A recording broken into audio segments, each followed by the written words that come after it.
Alrighty, hello and welcome to this latest community conversation with Minds at Work. One of the aims of this community is to connect people with ideas and ways of working that can help establish more mentally healthy workplaces. But to truly have a mentally healthy workplace, you need leadership that both embraces mental health and well-being and fosters a sense of belonging for all employees, regardless of gender, race, ability, or sexuality. And that's why I'm so excited to welcome today's guest to the community. Advita Patel is the co-founder of A Leader Like Me, a global membership program which helps underrepresented women of color succeed further in their career. She's also the founder of Comms Rebel, as we can see above her head there, an internal communication and employee experience consultancy, and the co-founder of Calm Edged Rebels, a coaching retreat for professionals who want to live up to their potential. And as if she wasn't busy enough, Advita also co-hosts two podcasts, the award-winning Calm Edged Rebels and Amplifying Diverse Voices, A Leader Like Me podcast. She considers it her mission to help individuals and organizations to revolutionize the way they lead and communicate. And I'm delighted she's agreed to speak with us today. Welcome, Advita. Thanks, Lauren. Good to be here. Yeah. So let's start with the big picture here and talk about A Leader Like Me. What drove you and Priya to set up this community? God, such a good question. So I asked Priya to be my mentor when I first started Comms Rebel, actually. And I met her when I went to Vancouver, and we had probably a 10-minute conversation. And the reason I really related with Priya is because there are not many South Asian women working in the communication sector. And when I see somebody who looks like me and I align with some of their values and what they're talking about publicly on LinkedIn and on Twitter, I just wanted to be, her friend, basically. So I remember in December 2019, I was having a conversation with two of my good friends, Jenny and Trudy, and I said, I need somebody who doesn't really know me that well, but can guide me and advise me as somebody who's experienced in setting up their own businesses. So I reached out to Priya and asked her if she'd be my mentor. And she said, you know what, let's do a peer-to-peer mentoring. I can learn from you and you can learn from me. And then we kind of started. And when I launched Comms Rebel in January, I was really excited. The best year to launch is 2020, obviously, as we all know. About 9 weeks or 8 weeks later, I think it was about 8 weeks later, actually, the pandemic stopped the world. And I reached out to Priya, obviously, as my mentor, and said, I don't know what to do. Like, what do I go back in house? Do I just carry on? And she said, let's talk about why you left in-house, corporate life. I've been working in-house for 20 years in various different roles across the north of England.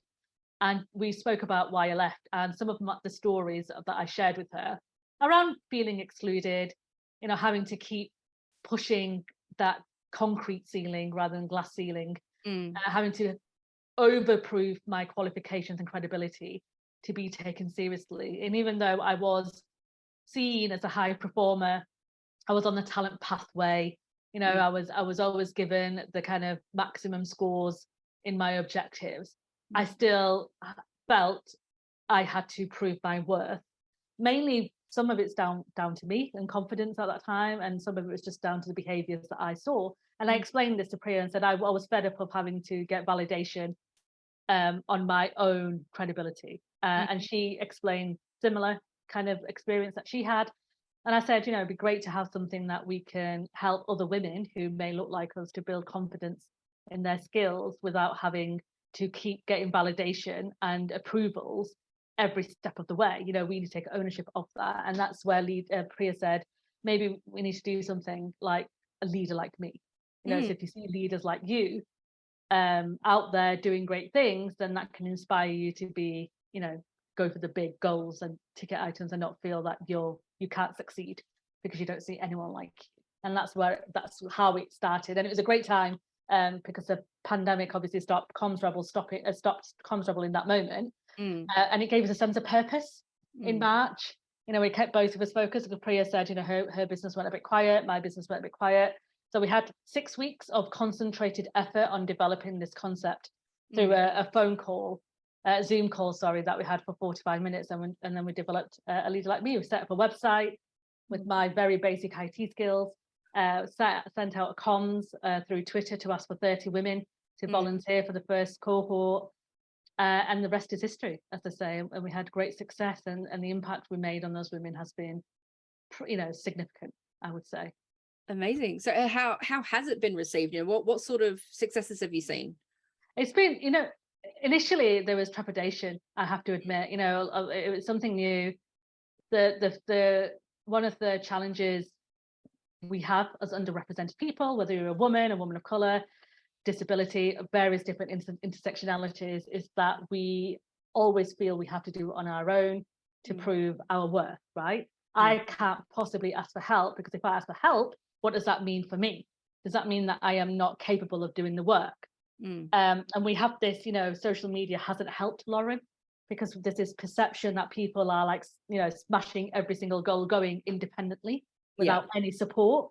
And people don't talk about the support they have, and more so with underrepresented and marginalized groups. We just don't feel we should be asking for help, because if we do ask for help, that means that we're not good enough. We shouldn't be here then if we have to ask for help. So there's a bit of trepidation from some of the individuals that inquired, but it was an opportunity for them to learn something about themselves that they may not have learned. And I think it was probably 6 weeks into the 12-week program that folks started to see the impact of the learnings we were giving them on their day-to-day work. So things like asking for the right pay, salary, being confident in putting your hand up and putting yourself forward for projects, applying for that role even though you don't hit 100% on the JD, being visible on social media and talking about some of your thoughts, and being curious about different things, and not fearing that somebody may not like you or may not agree with you, and things like that, and just building those little bits of things that other people may take for granted, allowing them to thrive. And that was the whole part. And that's what we noticed halfway through, that a lot of these women were seeing great impact in their professional and personal lives. And it's really interesting. You referenced visibility earlier. The community, the organization is called A Leader Like Me. How important is that visibility, that being out there, to the sense of belonging and the sense of purpose? Oh, incredibly important. Whether you're visible, and visibility is subjective, right? And I say this because you don't have to be, you don't have to talk and speak in front of thousands of people to demonstrate your visibility. Visibility is about not hiding any part of who you are, and being confident enough to step up and be seen for who you are, right? So whether that's externally on social media platforms, particularly LinkedIn, the professional platform, you have every right to share some of your successes. You have every right to talk about some of the thoughts you might be going through your head, despite of who or where you work, right? In my opinion. And when you see more people who look like you, who have similar lived experience to you doing that, it can give you a certain boost and think, if they're doing it, then I can do it. Like, I can put myself out there, which is why Priya and I are quite visible in who we are. We put ourselves out there in the way we want to. So we do things like these conversations and podcasts and conferences, and we'll appear on our social media platforms frequently. But it's such an important part of helping not only your own confidence and demonstrating your own credibility, and also the validation some people crave, getting that externally, but also, just not fearing hiding yourself. We had so many women in the first cohort who had, the eggs on social media, the pictures, because they didn't want to show themselves, because they felt that would discriminate against who they were if people recognized that they weren't, they were women of color, basically. And they're almost not embarrassed, but frightened and fearful of putting themselves out there. And you should never have to hide any of that if you don't want to. On those platforms. I'm curious, Advita, as you were just speaking there, something that came to my mind was without that, that sort of visibility, that fear of putting yourself out there, does that have an impact on how you feel at work, how you feel in terms of that sense of belonging in the culture? Yeah, it does, because I always talk about psychological safety at work, and when we're talking about inclusive cultures, you can't just wake up one morning and be like, right, okay, we're going to cultivate an inclusive culture and this is the way we're going to do it. It takes time and energy, and you need a safe space for people to be able to speak up about why they don't feel included and why they don't feel like they belong. And it takes confidence, right, to do that as well. And what we found is that when you are externally out there and talking about who you are and what your values are and what your passions are and some of your expertise in the subject of the industry that you're in, it can really help boost your confidence internally in organizations, because you're getting the support you need. You're building, we talk about community building a lot within Leader Like Me, because having a community of people who surround you when you're feeling disconnected and not engaged and feel, micromanaged, or that you're facing microaggressions or macroaggressions, you feel like you're a bit lost, and it's you. Maybe you're making it up, maybe you're imagining it, maybe that look or that touch or that eye roll was something that didn't happen. But having a community where you can share these experiences can really help you thrive and build that confidence, and it can push you in your organization to go, hang on a minute, John, can I have I need to add something to this conversation. Or even, be the ally or the active bystander for somebody else who's being treated poorly. And that's our role as well, right, in organizations, to step into those spaces as and when we can and when we feel comfortable to do so. Yeah, absolutely. I think you might have just answered this question, but something that I found really powerful on your website for a leader like me is you referenced, you say, as much as we experience challenges on the outside, we needed to challenge our narrative on the inside. Is that what you were just referencing, or is that more of a personal change? Yeah, so we talk about leaders, we work a lot with leaders to help them understand some of their cognitive biases that they may have against certain groups of people. And what does that mean? And we spoke briefly just offline, didn't we, about the way our brain shortcuts a decision making, because if we didn't have that, then we'd never make a decision about anything. And that our cognitive biases are formed with that. And sometimes leaders need a push and need curiosity around why they made certain decisions about certain people or certain projects. So if you don't have that confidence within yourself, or you're not curious enough to ask those questions, then you can almost do yourself injustice as well. So as well as working with the external element of making sure the environment is safe enough for you to thrive, and leaders tuning into their own biases about why certain decisions are made, we as individuals need to be able to step into that space and go, I want to understand why I wasn't added to this project. Can you help me kind of break that down? And ask for the quantify it, right, through hard evidence, because you will have some leaders who will say, oh, it's because, Mary's a bit more qualified than you, that's why. And you go, oh, how can you explain to me how Mary is? Because here's my credentials. Can you help me understand how Mary is? And that's when the leader will stop generally and go, oh, goodness me. Like, I think I might have just assumed that she was based on my likability factor on Mary and my bias I have towards her. And that is a big thing for leaders to recognize, right? And that can be hard on all of us. I'm not saying that underrepresented and marginalized folks don't have biases. We all do. All of us have biases towards different groups of people. But we need to be able to challenge that confidently as minority and marginalized groups more often than not. Because if we don't, then we'll just allow them to get away with it. And we need to be able to do that. And it's hard, because when you're frightened, when you're fearful, when you've been, when you face microaggressions, it knocks your confidence and self-esteem. And you think that you're imagining it. I'm imagining this. It didn't really happen. Maybe I'm being a bit sensitive.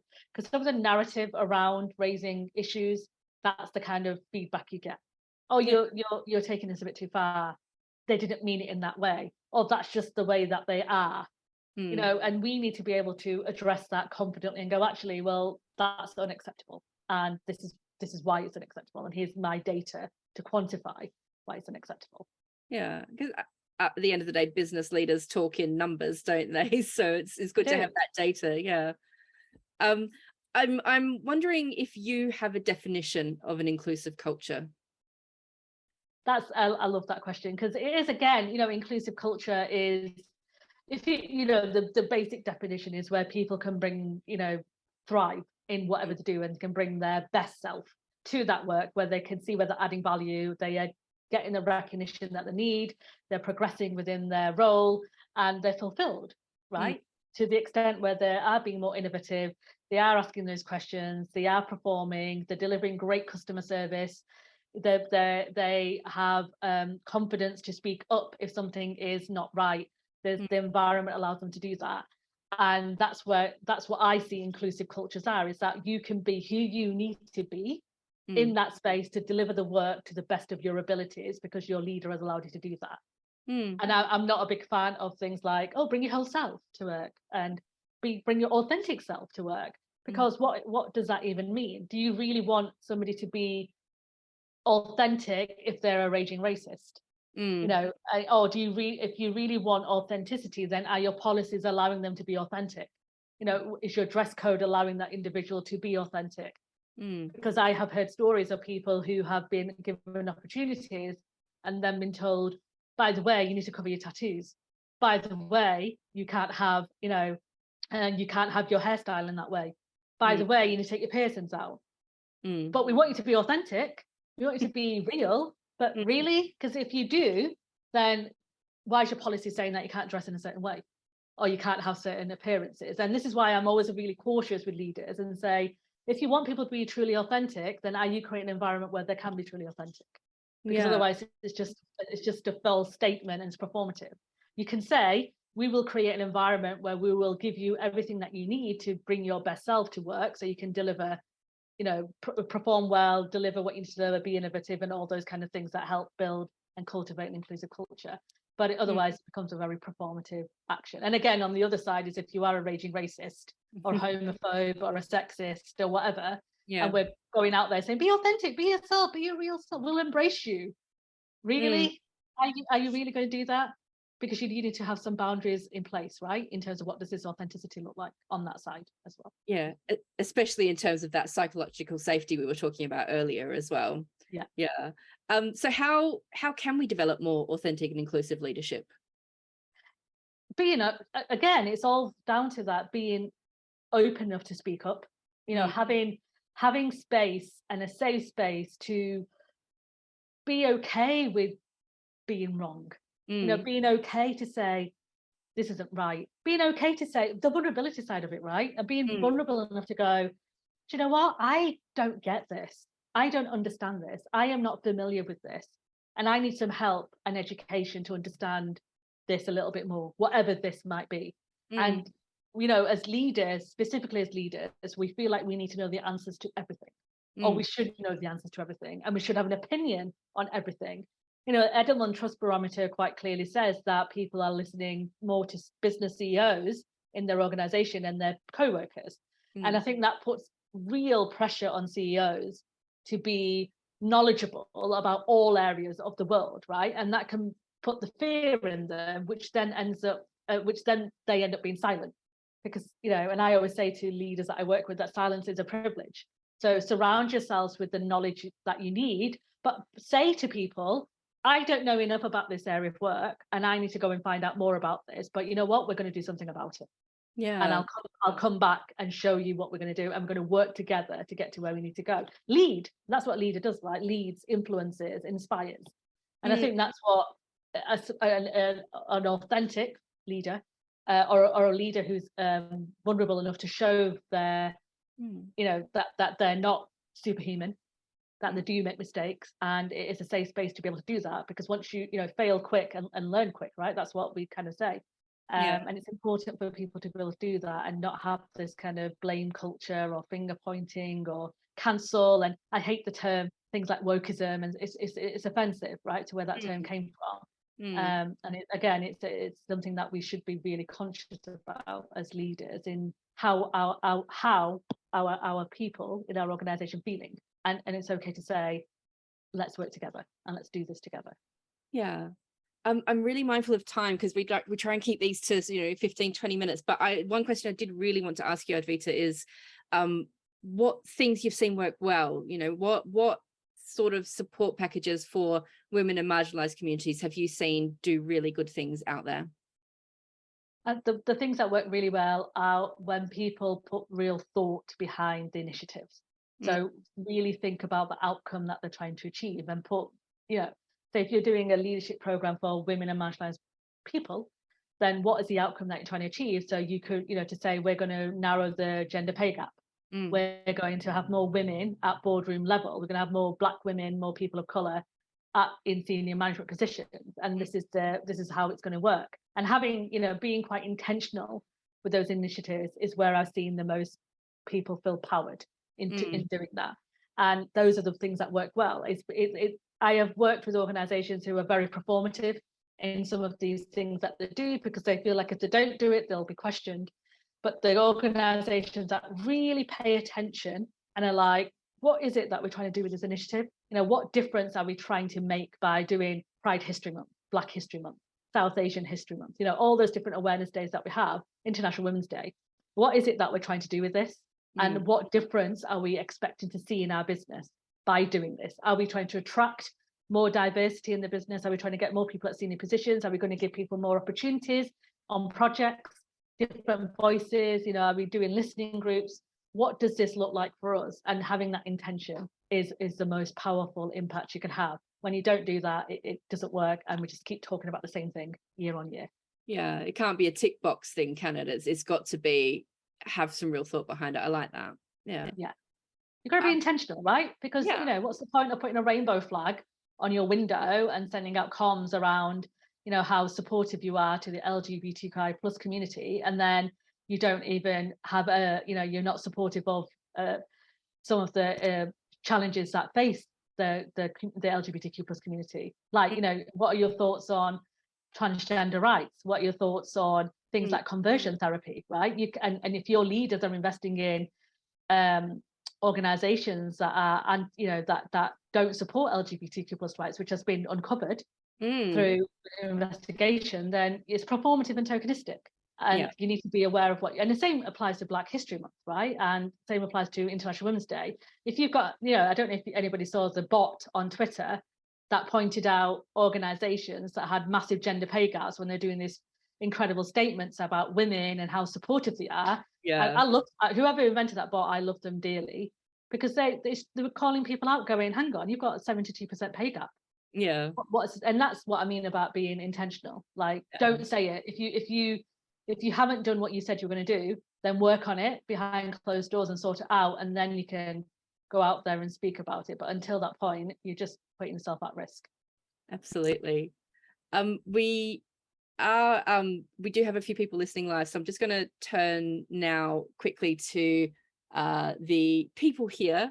As the storm comes in and my room gets suddenly really, really dark. Karis, I can see you have a question. Would you like to unmute yourself and ask it, please? Sure, thank you. It's such an interesting conversation. Thank you. I just wondered how you make it clear, or if you make it clear at all to CEOs and those in responsible positions, that they have learning to do and how they can do this, rather than them sort of constantly looking to a group or employees who are from that marginalized people category to try and explain and do the work for them, and almost create a fatigue and also kind of an exploitative element in it. It has to be led by the CEOs, Karis. This is one of my big bugbears, where you are leaning on the marginalized groups to come up with the solutions for you. Definitely work with them, but as a CEO of an organization, you should have a clear idea and support around you in terms of what does inclusion mean for you and your organization, and what does that look like, and have the strategies in place and the actions that you're going to take, and be, like I said to Lauren, intentional with what does that look like for your organization, and then bring support around you to deliver that. And I don't mean unpaid support, which is what a lot of organizations tend to do, is paid support, paying people for their time and expertise, whether they work internally for you or you're bringing in external support, but pay people for that. And people and what you're doing, and it's not, I don't not agree. I do agree, of having staff networks. I think they're important, but I also think that you need to give people the time to develop some of these kind of work strands properly, rather than it being an add-on to their job, because that's when you are taking advantage of marginalized groups by expecting them to turn up to these weekly meetings and contribute to the conversation, but yet then still do their 9 to 5 and deliver against their objectives.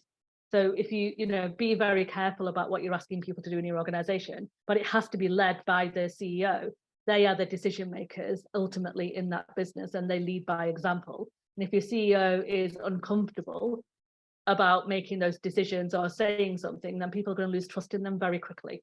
So as a CEO, you know, as whoever are their advisors, the DEI director, the HR director, combined with communications as well at times, together, work together to kind of understand against the corporate objectives and the challenges you've got in that business, what does a good EDI approach look like in this business to help us cultivate an inclusive culture? Because it'll be different for every organization. Some organizations will have race disparities and need to, you know, work on bringing in more inclusive procedures and policies around bringing in more people of color in their organizations, and specifically at senior levels. Some organizations are like, we need to bring more women.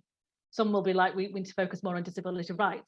What I would say is that you need to, you know, it isn't diversity Olympics at all, and sometimes it can feel like that in organizations where you think you have to do absolutely everything together, because you're going to end up not doing, you know, you're going to end up just not excluding people unintentionally. It's being intentional about what your focus areas are for that specific time, and being consistent and getting that working and sorted out before you move on to the next thing. Otherwise, if you try and do everything for everybody, you don't end up doing anything for anyone. And you stretch your resources too thin for it to make it a proper impact. Awesome. Thanks, Karis. Does that answer your question? Yeah, that's a fantastic answer. Thank you. You're welcome. Great stuff. Advita, do you have any final thoughts for us? I know this has been an incredibly wide-ranging conversation and we could keep talking for hours, but any sort of final parting thoughts for us? I think the one final thing I will say to people is that, you know, don't be scared of this work. You know, be open. We talked about curiosity. Be curious. Ask for help. You know, join communities. I know budgets can be a big problem and a challenge for a lot of people, but there's communities out there that can help you, and follow, you know, I always say to people, follow people who are not in your community, who are different to you. Read and educate yourself as much as you possibly can in the areas that you're uncomfortable with, and you have to feel that slight uncomfortableness to make a change. But just, you know, don't be scared of it. I've met so many people who are scared, so scared that they don't do anything, which then people think that they don't care, and often they care but just don't know what to do.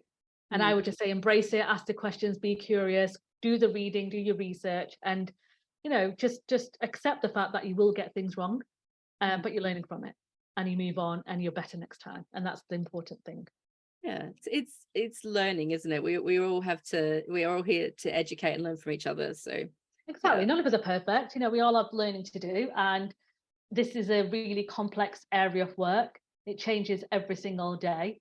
Some terminologies that were accepted yesterday are not accepted today. It's just being mindful of that and apologizing and moving on and learning, right? And that's what I always say to leaders, and specifically who are so nervous about making decisions about certain things because they think that they may be told to go, or they're, you know, racist, homophobic, sexist, whatever. But it's about being intentional with your decisions that you're making, because people can see that you're trying. Yeah. And people can tell the difference between someone who's trying to learn and make a difference to somebody who's being performative and not understanding the real cause of what's going on. And you can tell the difference. You can. So don't fear it. Put yourself out there and ask those questions. Awesome. How can people keep in touch with you, Advita? Probably through LinkedIn. You know, it's the best way to connect with me on LinkedIn. My name's really easy to find, with one of the privileges of having a unique name. So yeah, connect with me on LinkedIn. I'm also on Twitter. I'm also on Instagram. I'm everywhere. I'm on Instagram, Twitter, on LinkedIn, but LinkedIn is probably the best place if you've got any specific questions around what we've chatted about today. Awesome. And I'll make sure I put those links when we post this in the community. Fabulous. So excellent. Well, that just leaves me to say thank you again for being so generous with your time, Advita. It's been a really fascinating conversation, and hopefully we can help some people to feel more bold and confident as they go forward to build inclusive cultures. Thank you, Lauren. Yes, definitely. Go and be rebellious. That's what I say to folks.